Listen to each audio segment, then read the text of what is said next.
Loan the thingkhraba Lalhoulup Revolutionary People's Front RPF K Nifugataruk Suba Mapok Kumon numit Leinana Lalhoulup asigi Acting President MM Ngouba Meeyam Da Paojel Pirakli Independence Demand Day haina pangthokadoriba Kumon thorom asiga Leinana Acting President MM Ngouba khudek piduna thadorakpa cherol amana hai lamdam asigi Meeyam ning tamnabagi lanjangda thawai katkraba athoba singi mafamda ikai kumnu le Party asi kumja ing Singamapan Hufutara Mapan gi February Kut Mangada Ningtam Yawal Ihoda Anoba Wakal Amasong Tonga Lunada Safong Lakipane Party asina Safong Lakiba Adunga Siri Chahid Infugataru Mapung Farakle Party asigi Namjing Makada Miyamgi Ningtam Lanme PLA Amasong Miyamga Kusam Nanangasi Fauba Chansi Minarakle Party asina Yawal Lanjangda Katopa Magalunada Manjul Thana Sarukarakle Masigita Mag Party asina Tatuk Chaba Fausay Panthungi Lambel Mayek Seng at Layrapa Nintam Lanjang Asida, Party Asina Ningan Nabalajana Jansin Kikane, Party Asi Scientific or Bawakalon Amana Lanjang Pade, Party Asina Manipuri Maning Makha Tambage, Achumba Madam Asida,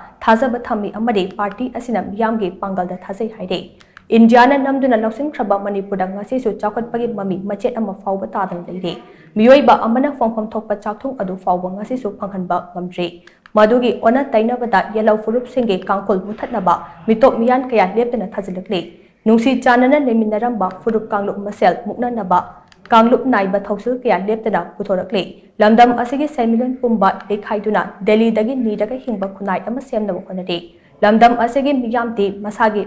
madam asimaktada lanjenatuna hingle chahi humfutara taruke miyot minai gi chaithengna Manipur amadi iraicha sing hingbang ngamkikatra haiba wahang naside Nakong Singza Yede, Laybak Meeyam Ngang Nangliba Awa Potlum Mayam Ase Kokan Bangam Naba, Lambel Amasung Pangal Tokna, Tabak Tobagi Tangai Fadam Basak, Kanglatuna, Aikoigi Laybak, Aikoina Naksagadabane, Aikoigi Laybak, Aikoina Lipchakatabane, Abade, Apun Bana Pangalde, Mayam Punsin Biro, Haiba Yami Kolau Torokle. Housing Meeyam na Pamiba Ase, Hiram Kudinda Pangal Tokna Tabak Tona Bagitamak, Mayam Puna Sarukaminaba, Amatoina Leminaba today. Aikoi Mayam Pulapadi, Soidana Pangal Tokani, Haibisipadi, Ajumba Wafam Ama Oibaki Matakta, Hausaki Fibam Asida, Haifam Topam Topa Tabak Amasu Oide. Amarom da Miyamgi Kolaude, Laigi Laybauga Panka Oidibane, Adum Oinamak, Laigi Laybaukum Laba Kolau Ase, Iraja Sina Tabak to Ontopangam Ribase, Kadigino Haibase, Wahang Ama Aduma Oiduna Lady. Jangsin Badi Hauraka, Lepa Manba Amasong Kumang Chausin Bangam Daba Manba Pibam Ama Uribasinade,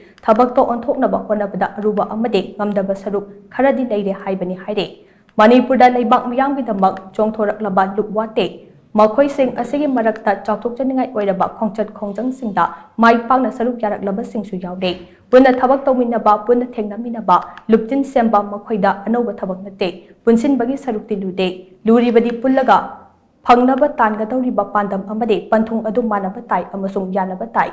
Pantung Yonaba Karam da Jangsin Kadake Haiba Tabake Padinga, Manabatai, Amasung Pullingai Manunda Toraka the Bawato Natraga, Kudung Chada Basing, Tengna Nabage, Pambay Sing Adu Mayak Sing Tambatai, Masi Late Tabamatam da Puna Jangsin Minabada, Apaba